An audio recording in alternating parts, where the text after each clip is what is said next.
ചേട്ടാ നമസ്കാരം. നമസ്കാരം. ആദ്യത്തെത്താലും വഖഫ് ബില്ല് പാസ്സാക്കിയിരിക്കും ഈ വരുന്ന വിന്റർ സെഷനിൽ എന്നാണ് കഴിഞ്ഞ ദിവസം തെരഞ്ഞെടുപ്പ് യോഗത്തിനിടെ അമിത്ഷാ പറഞ്ഞത്. അമിത്ഷാ പറഞ്ഞത് വഖഫ് ഭൂമിയെ കുറിച്ച് ഒരുപാട് കാര്യങ്ങൾ അമിത്ഷാ പറഞ്ഞിട്ടുണ്ട്. അമിത്ഷായുടെ എക്സാക്ട് വാക്കുകൾ കടമെടുത്ത് പറയുകയാണെങ്കിൽ, ഭൂമി തട്ടിപ്പറിക്കുകയാണ് വഖഫിന്റെ സ്വഭാവം. കർണാടകയിൽ അത് ഗ്രാമീണരുടെ സ്വത്ത് മുഴുവൻ വിഴുങ്ങി.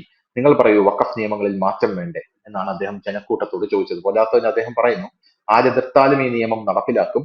ക്ഷേത്രങ്ങളുടെയും കർഷകരുടെയും സ്വത്തുക്കളാണ് വഖഫ് ബോർഡ് തട്ടിയെടുക്കുന്നത് എന്നാണ് അമിത്ഷാ പറഞ്ഞിരിക്കുന്നത്.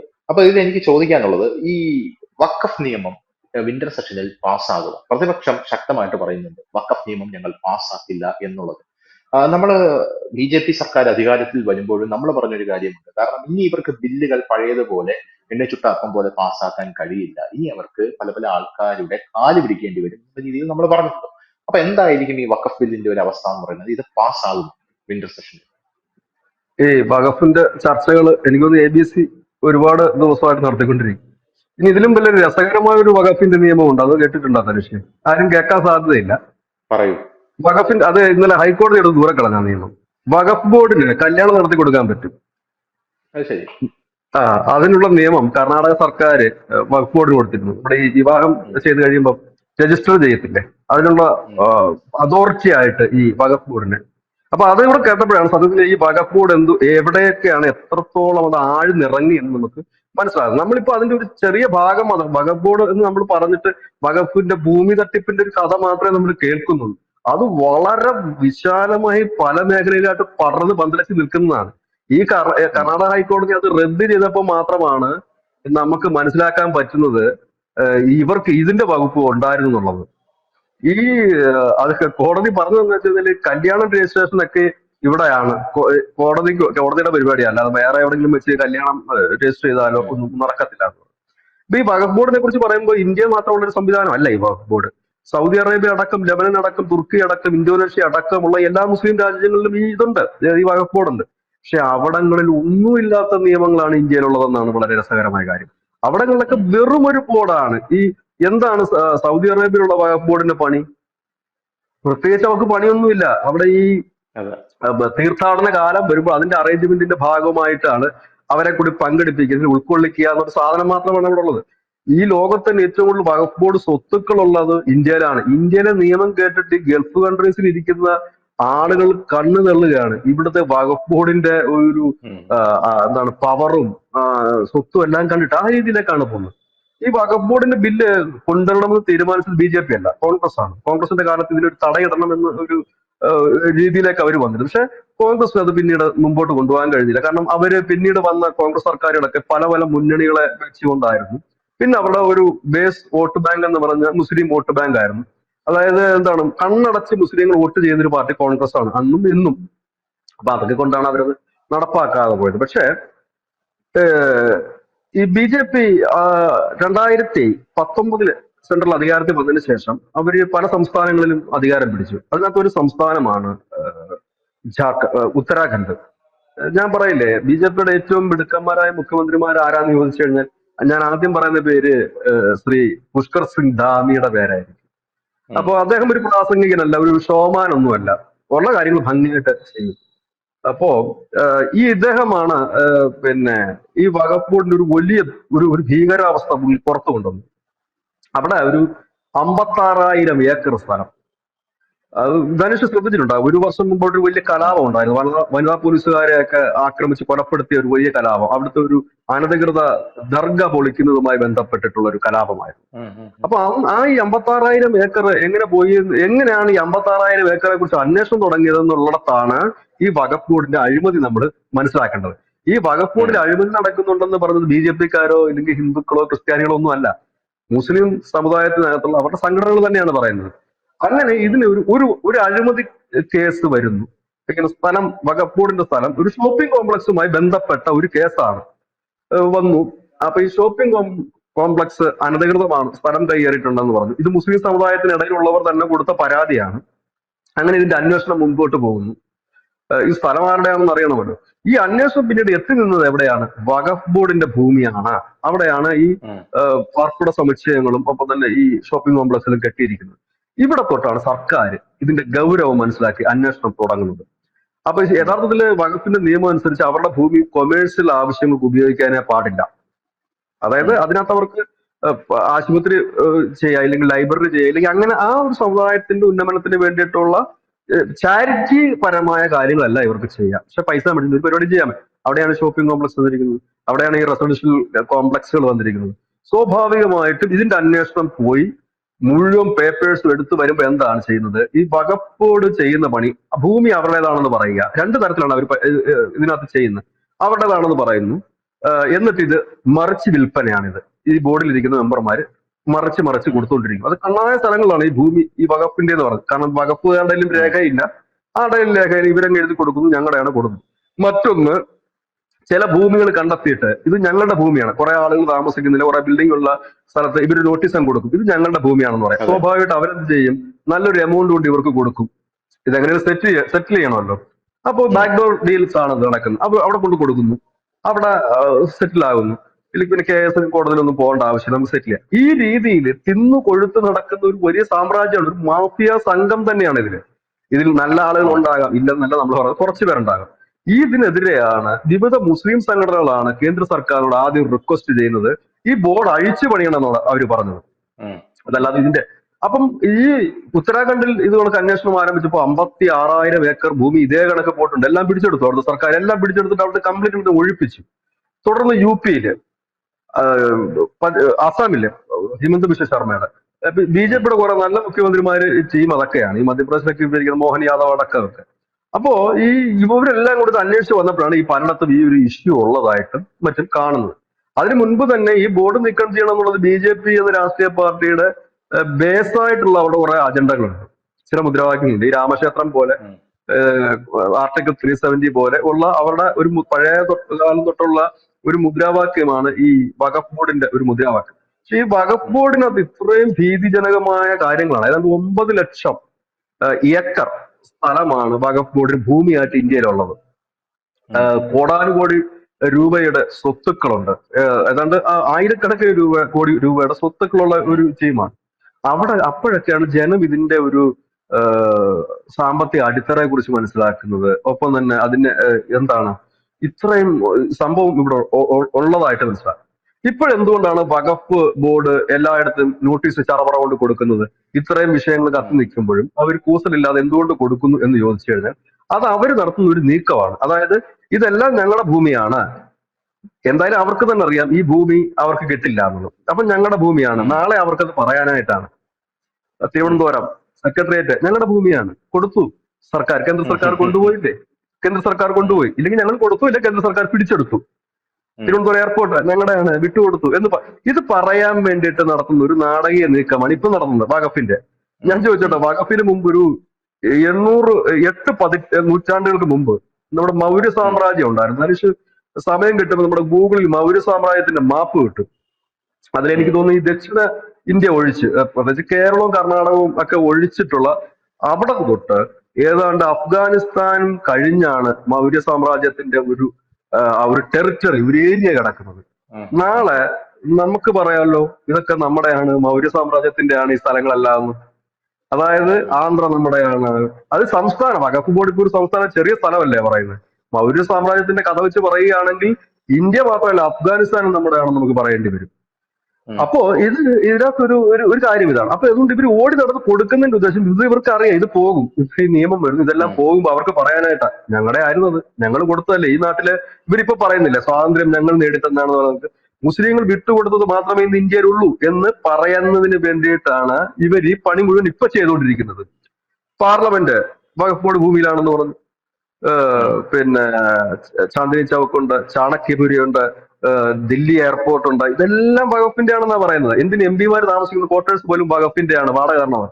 ഇത് അവസാനം ഈ നിയമം വന്നു കഴിയുമ്പോൾ ഇതെല്ലാം പോകുമ്പോൾ ഇവരുടെ നേതാക്കന്മാർ, ഞാൻ ഈ പറഞ്ഞത് ധനുഷ് എഴുതി വെച്ചു, ഇവരുടെ നേതാക്കന്മാർ ഒരു പ്രസ്താവന നടത്തി പറയുന്ന കാര്യം ഇതായിരിക്കും: ഇതെല്ലാം ഉം. ഞങ്ങളുടെ ആയിരുന്നു, ഞങ്ങളുടെ പിടിച്ചെടുത്തു ഈ സർക്കാരിന് ആദ്യം പറയും. കുറച്ച് ദിവസം കഴിയുമ്പോഴത്തേക്ക് നാട്ടുകാരുടെ തെരുവിളി കൂടി കഴിയുമ്പോൾ അവർ പറയും ഇതെല്ലാം ഞങ്ങൾ വിട്ടുകൊടുത്തിരിക്കുന്നു ഈ രാജ്യത്തിന് വേണ്ടിയിട്ട്. അത്രയും വിശാല മനസ്കരാണ് ഞങ്ങൾ, ഈ സമുദായം എന്ന് പറയും. അവരിപ്പൊ പുതിയതായിട്ട് കൊണ്ടിരുന്ന നരേറ്റീവ് വെച്ച് ഇപ്പൊ ഇന്ത്യൻ തന്നെ സ്വാതന്ത്ര്യ പറയുന്നുണ്ട് സമരം. ഇന്ത്യ മൊത്തം വക്കഫിന്റെ, ഇന്ത്യ പണിതെടുത്തതേ വക്കഫ് ബോർഡാണെന്ന് അവർ പറയുന്നു. അല്ല, ഇന്ത്യയൊക്കെ എടുത്തത് ഈ മുഗളന്മാരാണെന്നാണ് ഇവരിപ്പോഴും പറയുന്നത്. ജമാഅത്ത് ഇസ്ലാമിക്കാരൊക്കെ പറയുന്നത് അവരുടെ ഏറ്റവും വലിയ സ്വപ്നം ഇന്ത്യ ഭരിച്ചത് ഞങ്ങളല്ലേ, എന്നിട്ട് ഇന്ത്യക്ക് വല്ല കുഴപ്പമുണ്ടായിരുന്നു. ഏത് ഇന്ത്യയാണ് അവർ ഭരിച്ചത്? ഇന്ത്യ ആയിട്ടില്ലല്ലോ. ഇന്ത്യ ആകുന്ന 1948 അതിന് മുമ്പ് നാട്ടുരാജ്യങ്ങളല്ലായിരുന്നു. ഈ നാട്ടുരാജ്യങ്ങളിൽ നിന്ന് അഫ്ഗാനിൽ നിന്ന് അവിടുന്ന് ഇവിടുന്ന് ഒക്കെ വന്ന് കവർച്ചയും ചെയ്ത് കൊള്ളയും ചെയ്ത് കുറെ സ്ഥലം പിടിച്ചെടുത്തിട്ട് അത് ഭരിച്ചു. അതിനാ പറഞ്ഞു ഞങ്ങൾ ഇന്ത്യ ഭരിച്ചിട്ടില്ല, നല്ല ഭരണമല്ലായിരുന്നു ഞങ്ങൾ നടത്തിക്കൊണ്ടിരുന്നത്, അത് ഉം. വീണ്ടും തിരിച്ചു ഉം. വരണ്ടേ എന്നൊക്കെയാണ് ചോദിക്കുന്നത്. പിന്നെ സ്വാതന്ത്ര്യ സമരം ഞങ്ങളല്ലേ നടത്തിയത് എന്നാണ് ചോദിക്കുന്നത്. അപ്പം ഉം. ഇങ്ങനെയൊക്കെയുള്ള കുറെ കാര്യങ്ങൾ അതിന് വേണ്ടിയിട്ടാണ് ഇപ്പം ഈ ധൃതി പിടിച്ച് നോട്ടീസ് കൊടുക്കുന്നതിന്റെ പിന്നിലുള്ള കാര്യം അതാണ്. ഉം. അപ്പം ഏതായാലും ഈ ബില്ല് വരുമെന്നുള്ള കാര്യത്തിൽ യാതൊരു ഡൗട്ടും ഇല്ല. കാരണം അത് വളരെ ഉറപ്പിച്ച് തന്നെയാണ് ശ്രീ അമിത്ഷാ, എനിക്ക് തോന്നുന്നു റാഞ്ചിയിലെ തെരഞ്ഞെടുപ്പ് സമയത്താണ് അദ്ദേഹം അത് ആദ്യമായിട്ട് പറയുന്നത് തോന്നുന്നു. ഉം. നിങ്ങൾ ഈ ഇന്റർ സീസണിൽ ഇത് കൊണ്ടുവരും, സെഷനിൽ ഇത് കൊണ്ടുവരും എന്ന് ഉം. പറയുന്നത്. ഏതായാലും ഈ മാസം 25-ാം തീയതി പാർലമെന്റ് ശീതകാല സമ്മേളനം തുടങ്ങുന്നുണ്ട്. അപ്പം ആദ്യത്തെ ദിവസം ഇതിന്റെ അനുശോചനവും കാര്യങ്ങളോ എന്തൊക്കെയോ പരിപാടിയാണ്. 26-ാം തീയതി JPC റിപ്പോർട്ട് സഭയിൽ വെക്കുന്നുണ്ട്.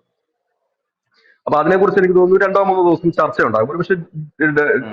നവംബർ ലാസ്റ്റോ ഡിസംബർ ആദ്യമോ ഇത് പാസ്സാകാനുള്ള സാധ്യത വളരെ കൂടുതലാണ്. ഇനി ഇത് രസകരമായ സാധനം എന്ന് വെച്ചാൽ ഇത് പാർലമെന്റിൽ കൊണ്ടുവന്നപ്പോ, വകഫൂഡിന്റെ ബില്ല് കൊണ്ടുവന്നപ്പോ ഇവരെല്ലാം കൂടെ പറഞ്ഞത് JPC-ക്ക് വിടണമെന്ന് പറഞ്ഞു, കമ്മിറ്റിക്ക് വിടണം, നമുക്ക് ഉം. ചർച്ച ചെയ്യണമെന്ന് പറഞ്ഞു. ഈ കമ്മിറ്റി കൂടിയിട്ട് ഇതിനകത്ത് പല എംപിമാരും പോയിട്ടില്ല, കോൺഗ്രസിന്റെ ഈ കമ്മിറ്റിക്കകത്തുള്ളവര് ഉം. പോയി കഴിഞ്ഞല്ലേ ഉള്ളൂ. അവസാനം അത് കൂടിയപ്പോഴാണ് അടിയുണ്ടായത്. അതിനകത്ത് അടിയുണ്ടായിട്ട് കുപ്പി വലിച്ചെറിയലും ഒക്കെ നടന്ന് അതായിരുന്നു സമാപന സമ്മേളനം. അതായിരുന്നു അതിന്റെ സമാപനം. ഉം. അതോടുകൂടി ഇതിന്റെ തീർന്നു. ഇനിയിപ്പോ ആ റിപ്പോർട്ട് വരിക മാത്രമേ ഉള്ളൂ. അത് പാസ്സാകും എന്നുള്ള കാര്യത്തിൽ. കാരണം ഇതിനകത്ത് നിലവില് BJP-യുടെ ഘടകകക്ഷികൾ എതിർക്കുമെന്ന് പറഞ്ഞാൽ പോലും പിടിച്ചു നിൽക്കാൻ പറ്റില്ല അവർക്കും. കാരണം ഉം. ഇതൊരു ഉം. യാഥാർത്ഥ്യമാണ്. ഈ ഒരു സംഭവത്തിൽ അവർക്ക് പിന്തുണച്ചേ പറ്റൂ എന്നൊരു സാഹചര്യമാണ്. ഉം. പിന്നെ ഈ എല്ലാവരും ഉറ്റുനോക്കുന്നത് ആന്ധ്രാപ്രദേശിലെ ഈ ചന്ദ്രബാബു നായിഡു ഇതിന് എതിരെ വോട്ട് ചെയ്യും, അയാൾ മാറി നിൽക്കുന്നു. ശരി, അത് ഇപ്പോഴത്തെ ആന്ധ്രയുടെ പൊളിറ്റിക്സ് അറിയാൻ മേലാത്തവരാണ് അത് പറയുന്നത്. ഉം. ധനുഷ് ശ്രദ്ധിച്ചോന്ന് അറിയില്ല, കഴിഞ്ഞ 2 മാസമായിട്ട് ആന്ധ്ര പൊളിറ്റിക്സ് വല്ലാതെ മാറിയിട്ടുണ്ട്. അവിടെ ഒരു അതിതീവ്ര ഹിന്ദുത്വ ലൈൻ പിടിച്ചോണ്ട് മറ്റേ നമ്മുടെ പവൻ കല്യാൺ പവൻ കയറി കല്യാൺ. വരുന്നുണ്ട്. പവൻ കല്യാൺ അദ്ദേഹത്തിന്റെ ഡ്രസ്സ് തന്നെ ഇപ്പൊ മാറ്റിയിരിക്കുകയാണ്. മൊത്തം കാവ്യമയവും വലിയ പൊട്ടുമൊക്കെ ഇട്ടിട്ട് അതിതീവ്രമായ അതേ ഒരു സംഘടന രൂപീകരിച്ച്, അതും കൂടെ നമുക്ക് എടുത്തു പറയണം. എന്താണ്? സനാതന ധർമ്മ സംരക്ഷണ സേന. അദ്ദേഹം പുതിയ അതെ, അതെ. തുടങ്ങിയ ഒരു സംഘടനയാണ്. അപ്പൊ അതൊക്കെ തുടങ്ങി പുള്ളി. അപ്പൊ അവിടെ ഒരു ഹിന്ദു മൂവ്മെന്റ് നടക്കുന്നു. പക്ഷെ അവിടെ ഭയക്കേണ്ട ഒരു പാർട്ടി ചന്ദ്രബാബു നായിഡു മാത്രമല്ല, BJP-യും ഭയക്കണം. കാരണം ഈ പഴയ ഒരു മഹാരാഷ്ട്രയിലെ ശിവസേനയുടെ ലൈനിലേക്കാണ് പവൻ കല്യാണ് അദ്ദേഹത്തിന്റെ സംഘടനയും പാർട്ടിയും കൊണ്ടുപോകുന്നത്. കാരണം അത് ഹിന്ദുത്വ വോട്ട് ബാങ്ക് ലക്ഷ്യമിട്ടിട്ട് തന്നെയാണ് ആ ഒരു നീക്കം നടത്തുന്നത്. അദ്ദേഹം ഉം. അദ്ദേഹത്തിന്റെ പ്രസംഗങ്ങള് ഞാൻ ഈ അടുത്ത് ശ്രദ്ധിച്ചപ്പോൾ എനിക്ക് മനസ്സിലാക്കാൻ കഴിഞ്ഞു. സാധാരണഗതിയിൽ അദ്ദേഹം ഈ തെലുങ്ക് ഭാഷയിലാണ് പ്രസംഗിക്കുന്നതെങ്കിൽ ഇപ്പോഴത് പുള്ളി ഫുൾ ഇംഗ്ലീഷിലാണ് പ്രസംഗിക്കുന്നത്. ഉം. ഉം. അതിന്റെ ഒരു രസം ധനുഷിന് മനസ്സിലായി എന്തുകൊണ്ട് ഇംഗ്ലീഷിൽ പ്രസംഗിക്കുന്നതെന്ന്. പുള്ളി പാൻ ഇല്ല. ഇന്ത്യൻ ആയിക്കൊണ്ടിരിക്കുകയാണ്. തെലുങ്കിൽ പറഞ്ഞാൽ ആ ഒരു ഏരിയയിലേ മനസ്സിലാവുള്ളൂ, ഇംഗ്ലീഷിൽ പറഞ്ഞാൽ മലയാളിക്കും മനസ്സിലാകും, കാശ്മീരിക്കും മനസ്സിലാകും. അപ്പൊ ഉം. ഒരു പാൻ ഇന്ത്യൻ ലീഡർഷിപ്പിലേക്ക് ഒരു ഹിന്ദുത്വ ഒരു ബാൽ മുഖമായിട്ട് താക്കറെ പുള്ളി ആവാനുള്ള പരിപാടിയാണോ? ഒരു ബാൽ ആകാനുള്ള ഒരു ചെറിയ പരിപാടിയിലാണ് പുള്ളി. അപ്പൊ അതിനെ മറികടന്നുകൊണ്ട് നിലവിൽ ചന്ദ്രബാബു നായിഡുവിന് പോകാൻ കഴിയില്ല. കാരണം ചന്ദ്രബാബു നായിഡുവിന് ഇതും കൂടെ ക്ലബ് വെച്ച് മുമ്പോട്ട് പോയാലും പിടിച്ചു നിൽക്കാൻ പറ്റത്തുള്ളൂ. ഈ ഒരു സാഹചര്യം അവിടെ ഉണ്ട്. JD ഈ മറ്റേ നിതീഷ് കുമാറിനെ സംബന്ധിച്ച് ആ ഇഷ്യൂ ആ പുള്ളിക്ക് ഇല്ല അവിടെ. ഈ 2 ഘടകകക്ഷികളാണ് ഇവർ ഈ പറയുന്നത്. പിന്നെ ഞാൻ പ്രതീക്ഷിക്കുന്നത് ചില ചെറു പാർട്ടികളും സ്വതന്ത്രന്മാരും അടക്കം ഏതാണ്ട് 19 MPമാർ നമ്മുടെ പാർലമെന്റിലുണ്ട്. ഈ ഒറ്റയാൾ പാർട്ടികൾ, ഒരു എന്താ പറയുന്നത്, നമ്മൾ ഒരു പക്ഷെ കേട്ടിട്ടില്ലാത്തവരൊക്കെയാണ് അതിനകത്തുള്ളത്. ഒരു ടീം മാത്രമേ ഉള്ളൂ. അങ്ങനെയുള്ള പാർട്ടികളുണ്ട്. കാരണം അവർക്ക് പിന്നെ ഡിസിഷൻ എടുക്കണമെങ്കിൽ കമ്മിറ്റി കൂടണ്ട, അവൈലബിൾ ഉം. പോളിറ്റി ബ്യൂറോ ചർച്ച ചെയ്യേണ്ട. കാരണം ഒരാൾ മാത്രം പുള്ളി എന്ത് തീരുമാനിക്കുന്നു അതാണ് ഉം. പാർട്ടി എന്ന് പറയുന്ന കുറെ ചെറിയ ചെറിയ പാർട്ടികൾ ഉം. അവരുണ്ട്, സ്വതന്ത്രന്മാരുണ്ട്. അപ്പൊ അവരുടെ പിന്തുണ അത് ഉം. വാങ്ങിക്കൊണ്ട് ഇത് വരും. എന്തായാലും നിയമം ഓൾറെഡി അത് വന്നതിന് തുല്യം തന്നെയാണ് ഈ സാധനം. അപ്പോ ഈ വരും എന്നുള്ള കാര്യത്തിൽ 100% ഉറപ്പുണ്ട്. അത് ഒരുപക്ഷെ ഈ നവംബർ ലാസ്റ്റ് ആകാം, അല്ലെങ്കിൽ ഡിസംബർ. ഏതായാലും എനിക്കിപ്പോ തോന്നുന്നത് നമ്മുടെ മഹാരാഷ്ട്ര തെരഞ്ഞെടുപ്പ് എന്നാണ്? നവംബർ മഹാരാഷ്ട്ര തെരഞ്ഞെടുപ്പ് 20 തോന്നുന്നു. 20 20 20 സംതിങ് ആണെന്ന് തോന്നുന്നു, കൃത്യമായിട്ട് അപ്പൊ ഓർമ്മയില്ല. അതെ. അപ്പൊ അതിനോടൊക്കെ അനുബന്ധിച്ച് 20-24 ആയിരിക്കാം. ആണ്. അതിനോടനുബന്ധിച്ച് ഇത് ഒന്നുകൂടെ ഒന്ന് കത്തിച്ച് എടുക്കാനുള്ള സാധ്യതകൾ വളരെ കൂടുതലാണ്. ഉം. ഉം. ഉം. ഉം. ഏതായാലും ഇതെന്തായാലും അധികം നീളത്തില്ല, ഇത് വരും എന്നുള്ള കാര്യത്തിൽ ഉം. 100% ഉറപ്പാണ്. അത് മാത്രമല്ല, മഗഫൂഡിന്റെ സ്ട്രക്ചർ തന്നെ മാറ്റി പണിയുന്നതിനോട് വിവിധ മുസ്ലിം സംഘടനകൾ അനുഭാവം പ്രകടിപ്പിച്ചിട്ടുണ്ട്. അവർ തന്നെ ഉം. ഉം. പറഞ്ഞിട്ടുണ്ട് ഉം. മാറ്റി ഉം. എടുക്കണമെന്നുള്ളത്. അതായത് ഒരു വിഭാഗത്തെ മാത്രം വെച്ചുകൊണ്ട് മുമ്പോട്ട് പോകാൻ പാടില്ല, എല്ലാവർക്കും അതിൽ പ്രാതിനിധ്യം കൊടുക്കണം. അതിനകത്ത് ഉം, വളരെ രസകരമായ കാര്യം വെച്ചാൽ അതിനകത്ത് കേന്ദ്ര സർക്കാർ പറഞ്ഞൊരു ഒരു വരിയുണ്ട്. കിരൺ റിജ്ജു ആണ് അതിന്റെ ഒരു കരട് തയ്യാറാക്കിയിരിക്കുന്നത്. അതിനകത്ത് പറഞ്ഞിരിക്കുന്ന ഉം, ഒരു കാര്യം എന്ന് പറഞ്ഞാല് ഇതിനകത്തൊരു ഒരു ജനപ്രതിനിധി വേണം ഈ വഖഫ് ബോർഡിൽ നിന്ന്. ആ ജനപ്രതിനിധി എന്നുള്ളത് നമ്മുടെ മാധ്യമങ്ങൾ എന്താക്കിയെന്നറിയാവോ? ആ ഉം. അമുസ്ലിങ്ങളെ വഖഫ് ബോർഡിൽ എടുക്കുന്നു, അതായത് ഹിന്ദുക്കളെ വഖഫ് അതെ ബോർഡിൽ അതെ അതെ. എടുക്കുന്നു. ഹിന്ദുക്കൾ എന്നൊരു വാക്ക് അതിൽ പറഞ്ഞിട്ടില്ല, ഒരു ജനപ്രതിനിധി എന്നാണ് പറഞ്ഞിട്ടുള്ളത്. ഒരു ഇപ്പൊ ജനപ്രതിനിധിയെ സർക്കാരിന് ഒരു മുസ്ലിം ജനപ്രതിനിധിയെ സർക്കാരിന് വിട്ടുകൊടുക്കാനില്ല എങ്കിൽ ഹിന്ദു ജനപ്രതിനിധി ഉം, ഓട്ടോമാറ്റിക് ആയിട്ട് വരും. അതല്ലാതെ ഒരിക്കലും ഉം. അവിടെ സർക്കാരാണ് തീരുമാനിക്കേണ്ട ആരെ വിട്ടുകൊടുക്കണമെന്ന്. നമ്മുടെ രാജ്യത്ത് അതെ. ദൈവസാഹചര്യം ഇഷ്ടംപോലെ മുസ്ലിം ജനപ്രതിനിധികളുണ്ട്. അപ്പൊ പിന്നെ അവർക്ക് ഉം, ഓരോ സംസ്ഥാന വകുപ്പ് ബോർഡിലേക്ക് വരാവുന്നതേ ഉള്ളൂ. അപ്പൊ അങ്ങനെ കുറെ അതെ. കള്ളത്തരങ്ങൾ പറയുന്നുണ്ട്. പിന്നെ അവർക്ക് തന്നെ നന്നായിട്ട് അറിയാം വകുപ്പ് ബോർഡ് നിൽക്കില്ല. ഇനി ഇതിന്റെ പേരിൽ ഒരു സമരം ചെയ്താൽ ഇന്ത്യയിൽ നിലനിൽക്കത്തില്ല. ഇനി എന്തായാലും പൗരത്വ ഭേദഗതി സമരത്തോടു കൂടി തന്നെ ഇന്ത്യയിലെ ഈ തീവ്ര ഇസ്ലാമിസ്റ്റുകളുടെ നേതൃത്വത്തിൽ നടക്കുന്ന സമരങ്ങളുടെ അവസാനത്തെ പൂരമായിരുന്നു നമ്മൾ കണ്ട പൗരത്വ ഭേദഗതി സമരം. ഇനി ഉം, അതുപോലൊരു മൂവ്മെന്റ് ഇന്ത്യയിൽ നടക്കില്ല. കാരണം ഈ മൂവ്മെന്റ് ഇവർ ഒറ്റയ്ക്ക് നടത്തുമ്പോൾ ഇതിനെ പിന്തുണച്ച് വരേണ്ടത് ആരാണ്? ഇന്ത്യയിലെ പ്രതിപക്ഷ പാർട്ടികളാണ്, കോൺഗ്രസ് അടക്കമുള്ള പാർട്ടികളാണ്. ഈ ജന്മത്തല്ല, അടുത്ത ജന്മത്തിൽ പോലും കോൺഗ്രസ് ഇനി ഒരു ഹിന്ദു വിരുദ്ധത പറഞ്ഞ് മുൻപോട്ട് വരില്ല. ഇല്ലെങ്കിൽ ഉം, ഒരു ദേശീയ താല്പര്യത്തിനെതിരെ നിന്ന് പറയില്ല. കാരണം അവർക്ക് അതില്ലാതെ മുമ്പോട്ട് പോകാനേ കഴിയുന്നില്ല. ഇപ്പൊ വന്ന് വന്ന് വന്ന് തെക്കേ അറ്റമായ കേരളത്തിലേക്ക് ഒതുങ്ങി രാഹുൽ ഗാന്ധി, പ്രിയങ്ക ഗാന്ധി. അടുത്ത തവണ ഇങ്ങനെ പോവുകയാണെന്നുണ്ടെങ്കിൽ മല്ലികാർജുന ഖാർഗെ ഉം, മലപ്പുറത്തും, സോണിയാഗാന്ധി കോഴിക്കോടും, അങ്ങനെ ഇവരുടെ ഉം. സകലമാന ദേശീയ നേതാക്കളും കേരളത്തിൽ 20 സീറ്റിൽ മത്സരിക്കേണ്ട അവസ്ഥ വരും. അതുകൊണ്ട് ഇനി അതെ. അവരുടെ ഒരു പിന്തുണ കിട്ടില്ല. പിന്നെ പിന്തുണയ്ക്കുന്ന ഇടതുപക്ഷം, അത് പേപ്പറിൽ മാത്രമേ ഉള്ളൂ ദേശീയ തലത്തിൽ. അപ്പൊ പിന്നെ അവരുടെ പിന്തുണ ഉം, കിട്ടിയിട്ടും കാര്യമില്ല. അതുകൊണ്ടാണ് ഏകീകൃത സിവിൽ കോഡ് വരുമെന്ന് പറഞ്ഞപ്പോ പ്രധാനപ്പെട്ട മുസ്ലിം സംഘടനകൾ പറഞ്ഞത് ഞങ്ങൾ തെരുവിൽ പ്രതിഷേധത്തിനില്ല. കാരണം തെരുവിൽ ഉം, പ്രതിഷേധത്തിന് പോയ പിന്തുണ കിട്ടില്ലെന്ന് അവർക്ക് തന്നെ നന്നായിട്ട് അറിയാം. ഈ ഉം, ഉം. വഖഫ് ബോർഡിന്റെ വിഷയം പറഞ്ഞ് ആകെ നടക്കാൻ പോകുന്നത് കേരളത്തിൽ ഒരു കരിദിനം ആചരിക്കും. കുറെ പ്രകടനങ്ങൾ നടക്കും, കുറെ സെമിനാറുകൾ നടക്കും എന്നുള്ളതല്ലാതെ ദേശീയ തലത്തിൽ ഉം, ഒരു ചലനവും ഒരു പ്രതിഷേധവും ഇതിന്റെ പേരിൽ ഉണ്ടായില്ല. ഇതിന്റെ പേരിൽ പിന്നെ നടക്കാവുന്ന ഒരു കാര്യമുണ്ട്. സാധാരണക്കാരായ മുസ്ലിം മതവിശ്വാസികളുടെ ഇടയിൽ കുറെ ഉം, കള്ളത്തരങ്ങൾ, വിഷം കുത്തി വെക്കാൻ കഴിയും. അതിനകത്ത് അവരിപ്പോ ഉം. നിലവിൽ ഒരു വിഷമാണ് ബാബറി മസ്ജിദ് തകർത്തു, അവിടെ അമ്പലം പണിതു, പൗരത്വ അതെ ഭേദഗതി കൊണ്ടുവന്നു, നമ്മളെ അടിച്ച് പുറത്താക്കാൻ പോന്നു. മൂന്നാമത് നമ്മുടെ അതെ സ്വത്തുക്കളെല്ലാം അവന്മാരെടുത്തു. ഇനി അടുത്ത ഘട്ടം അതെ നിന്റെയും എന്റെയൊക്കെ വീടായിരിക്കും മോദി എടുക്കാൻ പോകുന്നത്. അതിന്റെ തുടക്കം അതെ. കുറിച്ച് കഴിഞ്ഞ് മക്കളെ, നമ്മുടെ ആരാധനാലയങ്ങളെല്ലാം പോയി, നമ്മുടെ പൂർവികരുടെ മണ്ണ് പോയി, ഇനി നമ്മുടെ മണ്ണും കൂടെ ആയിരിക്കും പോകുന്നത് എന്നുള്ള പ്രസംഗങ്ങളായിരിക്കും ഇനി, ഇതരത്തിലുള്ള പോസ്റ്റുകളായിരിക്കും ഇനി വരാൻ പോകുന്നത്. ഇനി കുറച്ചുകൂടെ വരാം. അതായത് ഈ പാവപ്പെട്ടവരെ അവരുടെ തലച്ചോറിനകത്തേക്ക് ഈ വിഷങ്ങളെല്ലാം കുത്തിവെക്കുകയാണ്. കുറെ ഉം, നാള് കഴിയുമ്പോഴാണ് അവർക്ക് മനസ്സിലാകുന്നത് ഇത് കള്ളത്തരമാണെന്ന്. അപ്പൊ കാലമേറെ കടന്നു പോയിരിക്കും. ഈ വകുപ്പിന്റെ അതെ. ഒരു ബാക്കി ഒരു സാധനം വരാൻ പോകുന്നത് ഇതായിരിക്കും. നമ്മുടെ ഉം, ഭൂമിയെല്ലാം അടിച്ചു മാറ്റി കൊണ്ടുപോയി നമ്മളെ ഇല്ലാതാക്കി, ഇനി നമ്മൾ വഴിയാധാരാകും. ഇനി ഇന്ത്യയിൽ ഒരു മുസ്ലിമിനും സ്വന്തമായിട്ട് ഭൂമി മേടിക്കാൻ കഴിയില്ലാത്ത ഒരു സാഹചര്യം വരുമെന്ന് ഇവർ പറഞ്ഞു വരത്താനുള്ള സാധ്യത കൂടുതലാണ്. ഇതൊക്കെയാണ് ഇതിന്റെ ഒരു ബേസിക് കാര്യങ്ങൾ. ഏതായാലും വകുപ്പ് വരും.